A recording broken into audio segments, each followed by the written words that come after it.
Hello students. आज हम अपने chapter organic chemistry aldehyde ketones carboxylic acid के अंदर कार्बोक्सिलिक एसिड के मेथड ऑफ प्रिपरेशन की बात करेंगे, क्योंकि इससे प्रीवियस जो लेक्चर्स हैं वहां पर हम एल्डिहाइड कीटोन्स की बात ऑलरेडी कर चुके हैं। तो कार्बोक्सिलिक एसिड हमने स्टार्ट करना है। So firstly we will talk about the method of preparation of carboxylic acid. ठीक है, तो सबसे पहले मेथड ऑफ प्रिपरेशन की बात करते हैं। तो सबसे पहली जो रिएक्शन हमारे पास आती है, ठीक है, that is oxidation of primary alcohols. कि अगर हम कार्बोक्सिलिक एसिड का प्रिपरेशन करना चाहते हैं तो हमें क्या लेना होगा, प्राइमरी अल्कोहल का यूज करना होगा। और ऑक्सीडेशन कराने के लिए हमें स्ट्रॉन्ग ऑक्सीडाइजिंग एजेंट्स का यूज करना होगा। तो हम एक जनरल इक्वेशन यहां चूज कर लेते हैं। So we have RCH2OH। R का वैल्यू कोई भी हाइड्रोकार्बन जो भी हम चूज करना चाहें वो हम यहां पर अल्काइल ग्रुप चूज कर सकते हैं। So we have RCH2OH, and when the reaction is taking place with alkaline KMnO4, ठीक है, हमने कहा कि हम कोई भी स्ट्रॉन्ग ऑक्सीडाइजिंग एजेंट यहां पर यूज कर सकते हैं। तो हम KMnO4 भी यूज कर सकते हैं, हम यहां पर पोटेशियम डाइक्रोमेट K2Cr2O7 का भी यूज कर सकते हैं। So we will get RCOOH. So this is primary alcohol and this is carboxylic acid. ठीक है, तो प्राइमरी अल्कोहल अगर स्ट्रॉन्ग ऑक्सीडाइजिंग एजेंट की प्रेजेंस में हम यूज करें तो कार्बोक्सिलिक एसिड का हमारे पास फॉर्मेशन हो जाता है। तो यहां पर हम एक जनरल इक्वेशन यहां पर हम चूज करें, हमने इसको कन्वर्ट कर लिया CH3CH2OH। इसका मतलब यहां जो R का वैल्यू है हमने क्या चूज कर लिया, CH3। So we have CH3CH2OH। So this is ethanol,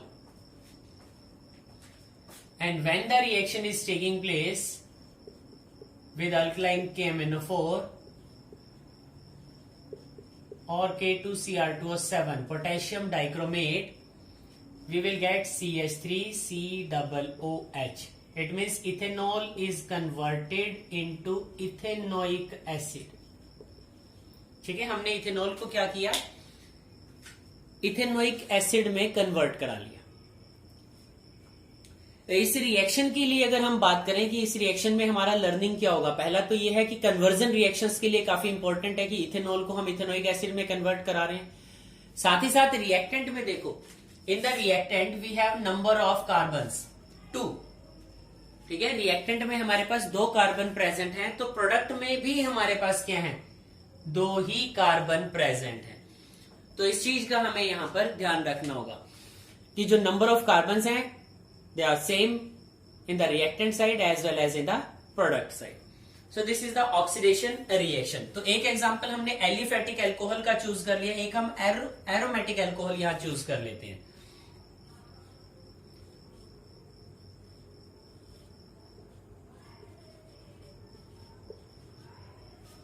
तो यहां हम यूज कर रहे हैं बेंजाइल अल्कोहल का।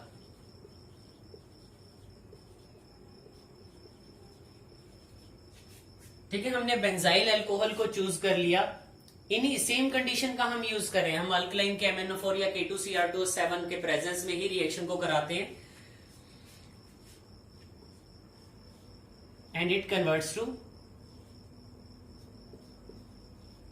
Benzoic acid. ठीक है, वो बेंजोइक एसिड में कन्वर्ट हो जाता है। ठीक है, we will get benzoic acid. तो इस तरह से हम बड़ा इजीली ऑक्सीडेशन करा के प्राइमरी अल्कोहल्स को कन्वर्ट करा सकते हैं कार्बोक्सिलिक एसिड्स के अंदर। तो इस तरह से हमने लर्निंग करनी है। चलते हैं अपने सेकंड पार्ट की तरफ। यहां हमने अल्कोहल को चूज किया अब जो नेक्स्ट पार्ट है उस नेक्स्ट पार्ट में हम यहां पर यूज करेंगे ऑक्सीडेशन ऑफ एल्डिहाइड्स। ठीक है, ऑक्सीडेशन ऑफ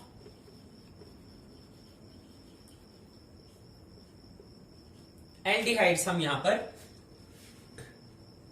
चूज कर लेते हैं। तो अगर एल्डिहाइड की बात करें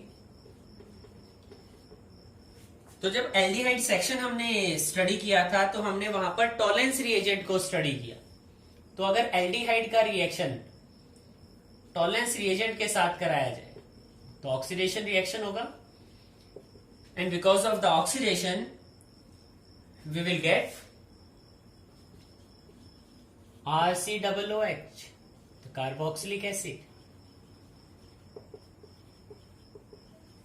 ठीक है, so aldehyde will convert into carboxylic acid. हम एल्डिहाइड को बड़ा इजीली कार्बोक्सिलिक एसिड में कन्वर्ट करा सकते हैं। एक एग्जांपल मैं यहां चूज कर लेता हूं, that is CH3CHO known as ethanal. ठीक है, या तो हम इसे इथेनल कह सकते हैं या फिर इसके लिए हम यूज कर सकते हैं एसिटल्डिहाइड का। तो अगर यहां ऑक्सीडेशन रिएक्शन कराई जाए टॉलेंस रिएजेंट के साथ, then we will get CH3COOH which is known as ethanoic acid, या इसके लिए हम यूज करते हैं एसिटिक एसिड। तो इस तरह से बड़ा इजीली हम ऑक्सीडेशन रिएक्शन करा सकते हैं एल्डिहाइड्स के लिए। अगर नेक्स्ट रिएक्शन की हम बात करें तो यहां जो नेक्स्ट रिएक्शन हम चूज करने वाले हैं वो नेक्स्ट रिएक्शन है हमारी हाइड्रोलिसिस। Hydrolysis of cyanide. तो ऑलरेडी इस रिएक्शन को हमने अपने फर्स्ट चैप्टर हैलोअल्केन हैलोअरीन्स के अंदर स्टडी किया था। तो वहां जो इक्वेशन हमने किया था उस इक्वेशन का हम यूज कर लेते हैं। तो अगर हम बात करें साइनाइड की, RCN, अगर हम पार्शियल हाइड्रोलिसिस कराएं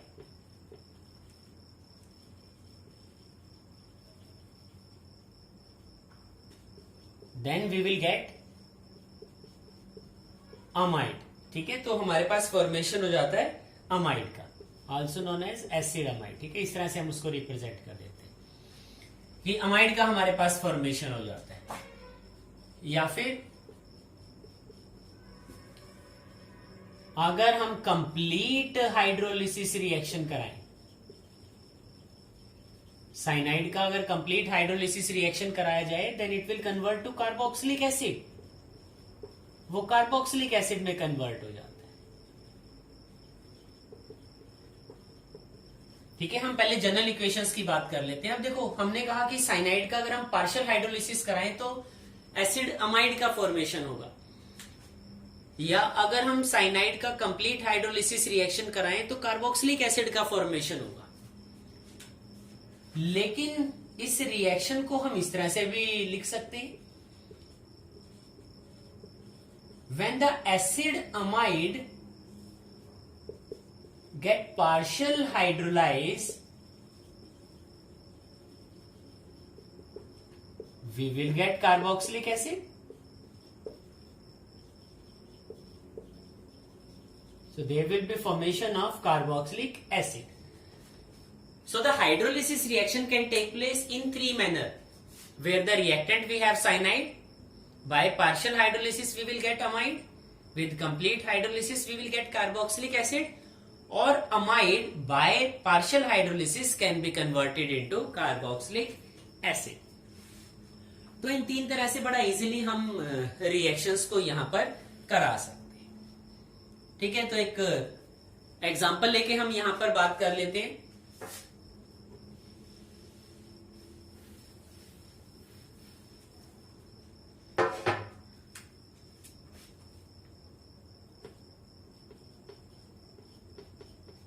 So we have CH3CN. The name of the compound is ethane. nitrile. When partial hydrolysis is done,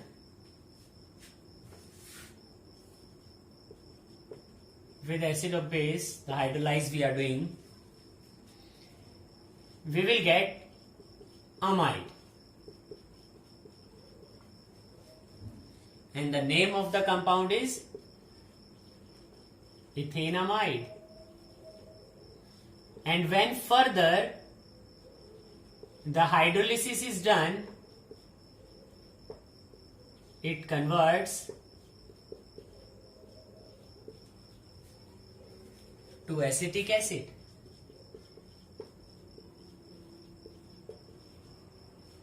Or simply, if the complete hydrolysis reaction is done, the ethane nitrile will directly convert to the acetic acid. ठीक है, step by step हमने करा दिया. हमने कहा partial hydrolysis कराया तो ethanamide है, फिर पार्शियल कराया तो एसिटिक एसिड. या अगर हम इथेन नाइट्राइल का कंप्लीट हाइड्रोलिसिस एक सिंगल स्टेप में अगर कराना चाहें तो वो रिएक्शन भी हम बड़ा इजीली करा सकते हैं. तो इस तरह से हमारे पास फॉर्मेशन हो जाएगा एसिटिक एसिड का. So the same reaction can be done with the aromatic compounds also.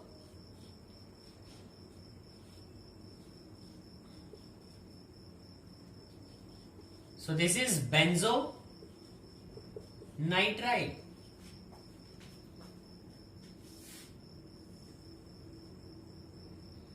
And directly I am writing the complete hydrolysis reaction. It converts to benzoic acid.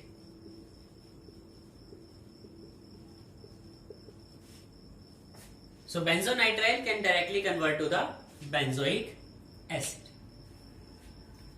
So in this manner, our work is to do our reactions. So we will go for the next one, and the next reaction is with Grignard reagents.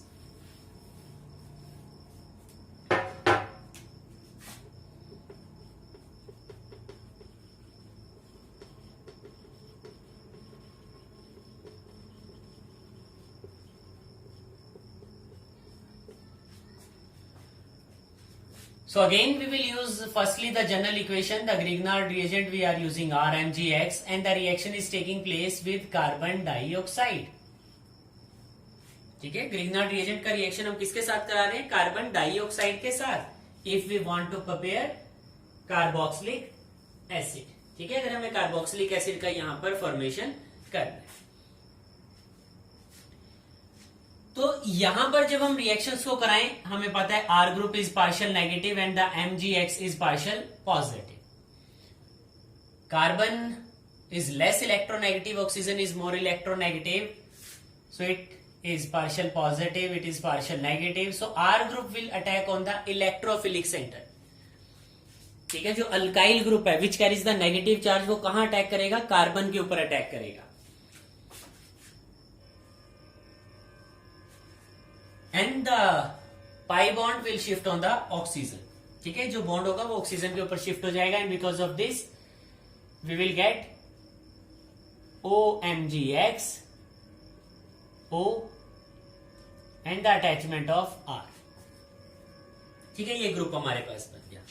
Already the next step we know, hydrolysis हमने कराना है. ठीक है, और जैसे ही हम यहां पर हाइड्रोलिसिस रिएक्शन कराएं, we will get RCO and this will convert to OH, क्योंकि यहां से रिमूवल हो जाएगा MgOHX का. So we will get RCOOH.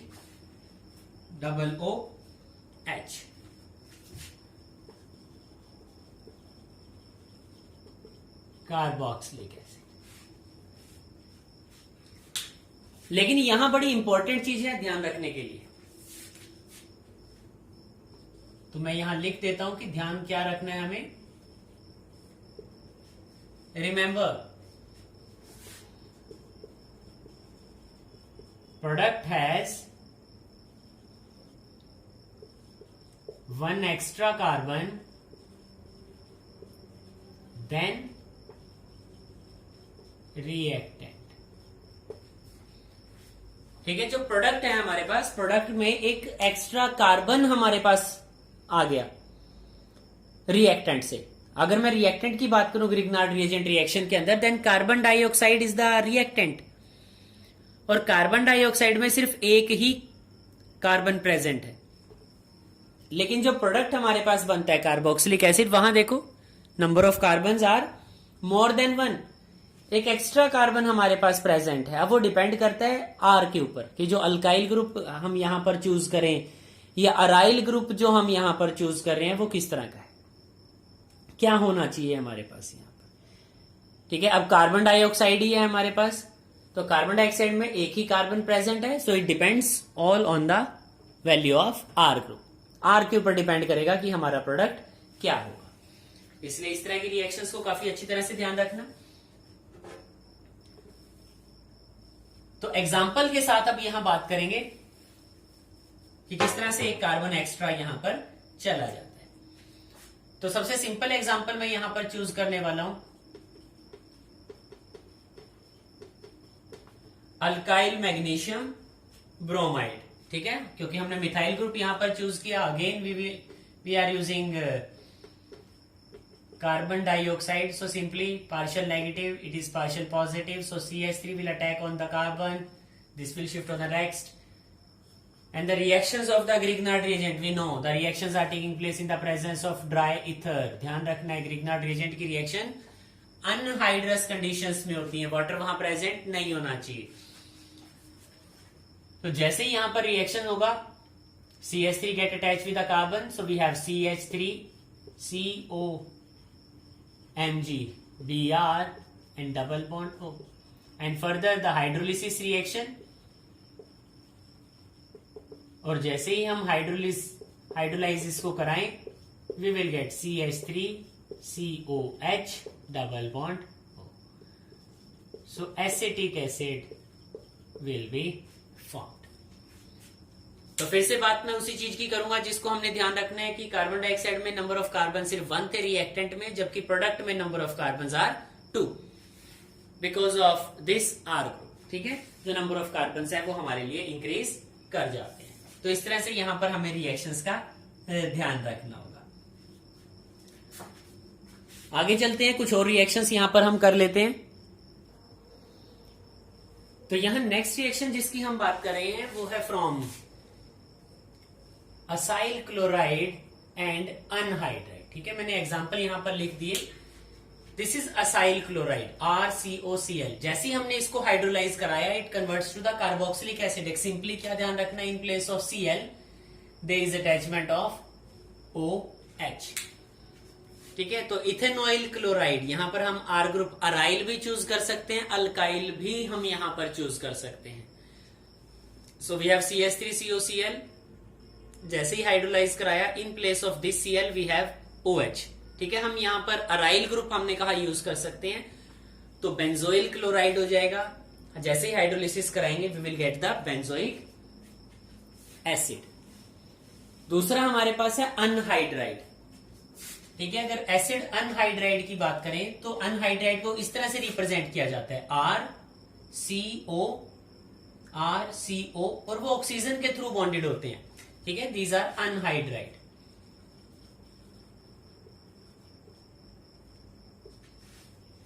तो जैसे ही अनहाइड्राइड का हाइड्रोलिसिस कराया जाएगा, देखो कोई भी बॉन्ड ब्रेक हो जाएगा, ये कार्बन ऑक्सीजन बॉन्ड ब्रेक हो सकता है या ये कार्बन ऑक्सीजन बॉन्ड ब्रेक होगा। तो H2O में 2 पार्ट हमारे पास प्रेजेंट है HOH, तो याद रख सकते हो वी हैव CH3COOH, यहां अटैच हो गया, यहां CH3COOH, तो 2 एसिटिक एसिड का हमारे पास यहां फॉर्मेशन हो जाएंगे। तो प्रोडक्ट फॉर्मेशन डिपेंड करते हैं कि हम यहां कौन सा ग्रुप यूज करें। ठीक है, जो आर ग्रुप हम चूज कर रहे हैं वो कौन सा होना चाहिए। जैसे यहां देखो, एक आर ग्रुप हमने CH3 यूज किया, यहां हमने C2H5 यूज किया, तो यहां से हमने बॉन्ड को ब्रेक करके दिखाया, तो एक प्रोडक्ट तो हमारे पास बना CH3COOH एसिटिक एसिड, जबकि second one C2H5COOH propanoic acid का हमारे पास फॉर्मेशन हो जाता है। तो इस तरह से हमारा वर्क है यहाँ पर कार्बोक्सिलिक एसिड की रिएक्शंस को करना। कुछ और रिएक्शंस की बात करते हैं। तो ये रिएक्शन जिसकी हम बात कर रहे हैं अब, फ्रॉम अल्काइल बेंजीन, काफी इंपॉर्टेंट रिएक्शन है, काफी बार एग्जामिनेशंस में हमारे पास आती है, कन्वर्जन रिएक्शंस के लिए इंपॉर्टेंट है। We have toluene and the reaction, as the reaction is taking place in the alkaline KMnO4, directly it converts to the benzoic acid. ठीक है, सिंपल सी रिएक्शन है, बेंजीन के साथ में CH3 ग्रुप अटैच है तो वो कार्बोक्सिलिक में कन्वर्ट हो गया। लेकिन यहां देखो रिएक्शन में चाहे कितना ही लॉन्गर कार्बन चेन वहां पर अटैच है बेंजीन के साथ, लेकिन अल्कलाइन KMnO4 कंडीशन में it directly converts to the carboxylic acid. हमें इसका ध्यान नहीं रखना कि नंबर ऑफ कार्बन्स कितने वहां प्रेजेंट है, सिर्फ ये ध्यान रखना that the last product is the carboxylic. ठीक है, तो बेंजोइक एसिड में वो कन्वर्ट हो जाएगा। एक और एग्जांपल देखो, हमने ऑर्थोजाइलिन का लिया। So the orthoxylene with alkaline KMnO4 is converted to the phthalic acid, तो ये भी थैलिक एसिड में कन्वर्ट हो जाएगा। ठीक है, तो इस तरह से बहुत सारी रिएक्शंस हम बात कर सकते हैं कि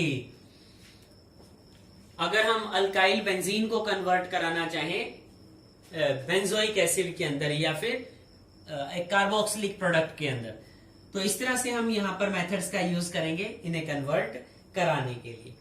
तो इन रिएक्शंस का हमें बहुत अच्छी तरह से यहां पर ध्यान रखना होगा और ये देखना होगा कि रिएक्शंस को किस तरह से कराया जाएगा। ठीक है, तो ये हमारी रिएक्शंस हैं और ये सारी वो रिएक्शंस हैं जो काफी इंपॉर्टेंट हैं CBSE एग्जामिनेशंस के लिए, तो हमें बड़ी अच्छी तरह से इनका प्रिपरेशन करना होगा। अब हम बात करेंगे physical properties of carboxylic acid की। ठीक है, तो अब हमें बात करनी है physical properties of carboxylic acid की और chemical properties of carboxylic acid की। लेकिन आज की वीडियो में सिर्फ इतना ही। तो नेक्स्ट वीडियो जो आएगी उस वीडियो के अंदर हम बात करेंगे physical properties of carboxylic acid और साथ ही साथ कुछ केमिकल प्रॉपर्टीज की बात भी करेंगे, उनके बेसिक्स की बात करेंगे, क्योंकि रीजनिंग पोर्शन ज्यादा आता है हमारे पास कार्बोक्सिलिक एसिड सेक्शन से। तो इसको काफी अच्छी तरह से प्रिपेयर करना। किसी रिएक्शन में कोई डाउट हो तो बताना, हम दोबारा से उस रिएक्शन को बड़ी अच्छी तरह से करेंगे। Okay students, thank you.